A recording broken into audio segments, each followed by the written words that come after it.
All right, everybody, welcome back to another deep dive. Today we're going to be looking at a piece of French poetry Okay. called J'attends le train, Right. which means I am waiting for the train. And Sounds familiar. yeah, and it's when you hear that you think, "Oh, this is going to be some, Right. travel poem Exactly. about, the romance of the rails or something Right. like that." But it's really not. No. It's This is a lot deeper. it's a deep reflection on life and time and the journey that we all take. Absolutely. And it's And it all starts with the setting, yeah. which is a little bleak. Yeah. I mean, just picture this. You're at a desolate train station in the middle of a vast, scorching desert. Not exactly like a, romantic European Not the Orient Express, no. Yeah. So, why this desolate backdrop? Well, I think the word desert in French, it goes beyond, just the physical landscape, right? It also speaks to a feeling of emptiness. Isolation. Yeah.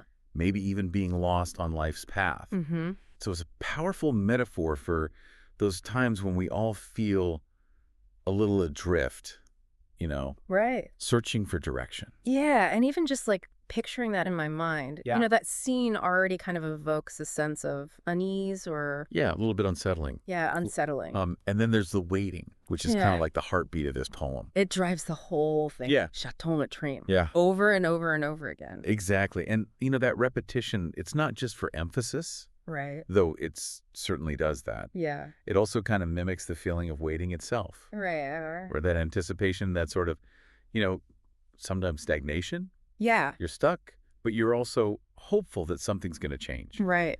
And it makes you wonder, is this a literal train? Right. Or is it a metaphor? Right. Is it a life-changing opportunity? Exactly. A new job, a relationship. Yeah. Who knows? And the train itself, feels very symbolic. Right. Especially when the speaker refers to it as le train de ma vie.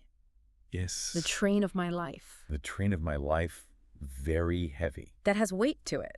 Absolutely. Absolutely. Yeah, it's like the train represents destiny. Yeah. Yeah. Those moments that really shape who we become. Mm-hmm.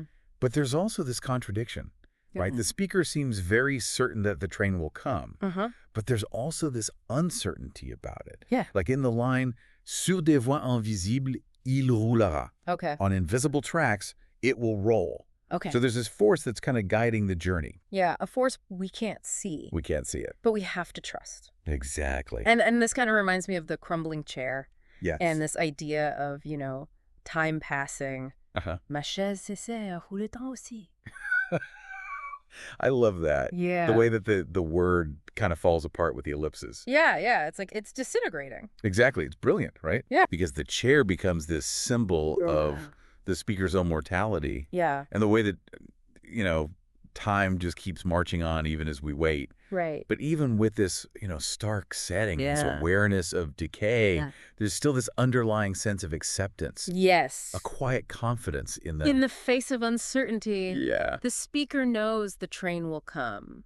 Even if they don't know when or where it's going to arrive. Right. Like in those lines, je sais qu'il viendra. I know it will come. Mm-hmm. And je sais que je le prendrai un jour. Oh, I know. I will take it one day. Powerful stuff. Yeah. So I guess, as we reach the end of the line Literally. on this deep dive, I'm left wondering, what train are you waiting for in your own life?